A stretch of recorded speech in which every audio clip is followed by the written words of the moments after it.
Saturdays here at 1113 Springfield Avenue at the Veterans Memorial Servicemen's Club here, and we're here now with Councilwoman Sandy Jones. Councilwoman Sandy Jones, we want to thank you very much for coming out and participating with this effort to raise awareness out in the community, doing an outside show, live show here, especially under the weather. It seems like everything is getting better, and we're doing a number of different activities out in the community. Why don't you share with us some of the projects that you're working on now for the summer? Well, good afternoon to everyone. Mr. Glenn, first of all, I'd like to say, pay kudos to Ms. Daniels here, who gave us the information regarding UMD&J and the things that evidently administration is doing to cut services there. It's very distressing to me that the hospitals in our urban communities are being disbanded, and no one seems to know or seems to care. We need to do something about that. It's really getting kind of nerve-wracking. But on June the 8th, Maple Avenue between Nye and May Street, we're having a health fair. And the health fair will be sponsored by the Township of Irvington. We'll have screenings. They're going to have all types of healthy foods, no hot dogs, no hamburgers, granola and fruits and juices and water. And we'd like the kids to come out. We'd like the parents to come out. What we're going to have is games. We're going to have little contests. We're going to have basketball, volleyball. I think they even said they're going to have badminton. And I haven't played badminton since I was in camp when I was very little. That's one of the great sports that a lot of people really got actively engaged in. Exactly. It's very important that we share about the fact that having Ms. Daniels here to come out and make us really accountable to a number of things that generally people in the larger cities are informed about. And it's not to the extent that they are neglecting us, but a lot of times they really don't have a venue to come to express their concerns. And I think that that's what's so important about what we're doing right now. Well, as I said, I do have a great deal of respect for this woman because she is out here trying to get assistance from our community, and she does have my wholehearted help.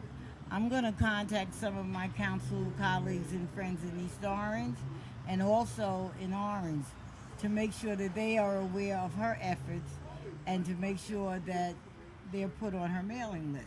Okay. Because that's a definite thing. I know that everybody is, right now they're concerned about the election, which is coming up on the 3rd of the month, and that's good when we want everybody that wants to win wins. But in the same breath, we need to win this very serious situation that Ms. Daniels has discussed about the short change they're doing to our community and to our hospitals. Health and wellness is so important in this community. Irvington, the mayor has really put forth a major effort in the mayor's wellness campaign. And we're doing a number of different exciting things to be supportive to that effort. And I think that is really important, not only just to make the colleagues of yours informed, but I think we should try to unify an effort of creating a forum that's going to say, we need an action plan. Right. And that action plan is going to find a relative way in which we begin to show that we're working together. Unifying our effort has been one of the major things that's going on here in the Township of Irvington. We know that there are a number of different activities that are going on where the small towns don't have the big money. Absolutely. And we have to come up with creative ways to make sure our community is safe and healthy.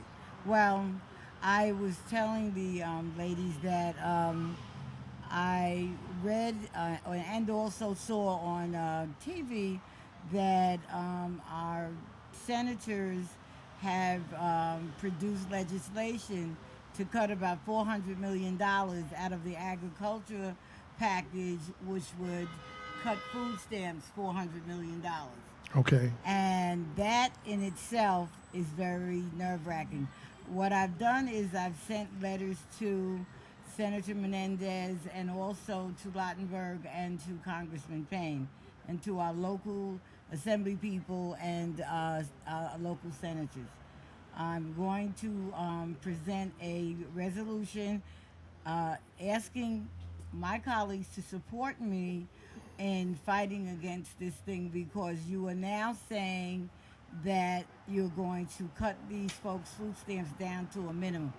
There's also another portion of the legislation I don't want to say yet, but if it is placed into this package, then we're going to have a real serious problem. So hopefully by next week, I will know exactly what's going to go in there. You know, it's a tragedy that a number of different social services have been cut dramatically. And then when we look at it to the extent of what type of impact it's going to make on our communities, you know, everyone is complaining about the crime escalating and about people having, you know, illnesses and not being able to adequately care for it. And at the same time, you know, telling us that we need to pull up our bootstraps, as they say. But, you know, some of the things that's so important is that those monies are really needed. Well, pulling up by our bootstraps is fine if you have a job. But if you do not have gainful employment, you can pull all you want. If you're hungry, it's not working. And these are the things that we have to get across to our, you know, our elected officials that are above the council members in Irvington and Newark and East Orange and Orange. We need to bring this to the attention of our state and our federal people. They are the ones that have the power to do what is necessary to help us. And I agree. And that's very important in regard to developing ways in which we can make people aware of what kind of issues that are important for our community. Here in Irvington, there are some issues that a lot of people are very concerned about.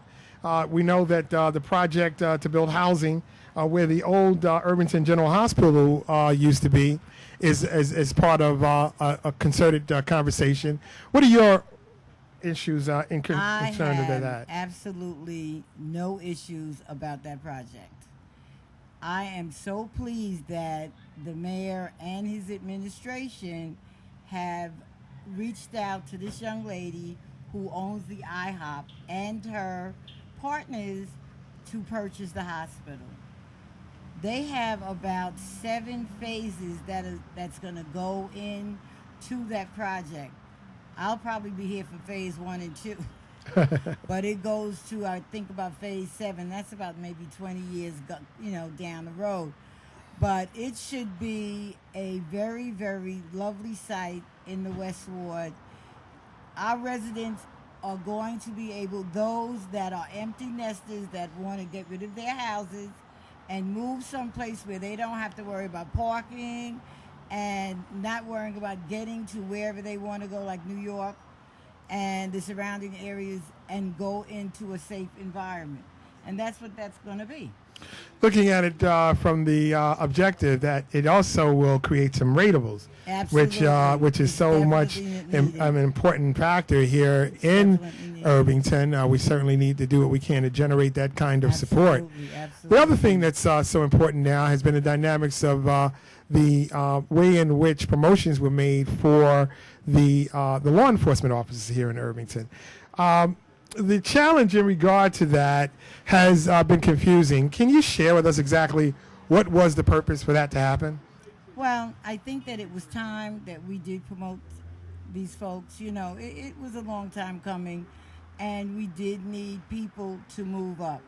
We have now gotten, I think, about 20 young men and women who are now at the police academy, who will graduate in September and become our new law enforcement, on the lower level. They will be police officers, which is needed. Everybody does good work, and those that do good work should be recognized, and they should be promoted. Not only that, there's been a strain in regard to the overtime that's being given to officers to cover those schedules that we don't have enough people to participate in. Bringing in enough of individuals to become supervisors kind of eliminate a lot of that. And I understand that they even made some concessions where they actually decided to take the payment increase after, a year or so. So I think that it was incredible, and we need to applaud them for wanting to be part of that effort to make sure that we get adequate police presence in our community and to do it where we can afford it. Well, at this point, and I have not I have been talking to the mayor about it. I've been working with some constables that live in and around our community. There's a young man that lives around the corner from me. His name is Robert Bailey. He's a constable. And he has given me you have no idea. He's given me information that is unbelievable. I had him put all of his information in a binder. We gave it to the director. We now gave it, I think he gave it to the mayor. Okay. And they are going to meet to see how these young people can take some of the weight off of our police officers in reference to tickets and, doing traffic. You're talking about the auxiliary? No. Oh, you're talking about the actual... I'm talking about actual the constables. Yes. Oh, okay, becoming more involved in enforcement. Absolutely. So that's something that's on the table. You're going to be talking about that? I have been talking about for several years with the mayor. And it's kind of hard. I mean, we do have something on the books that, addresses that. Okay. But we just have to make sure that we put it in place and it's put in place properly.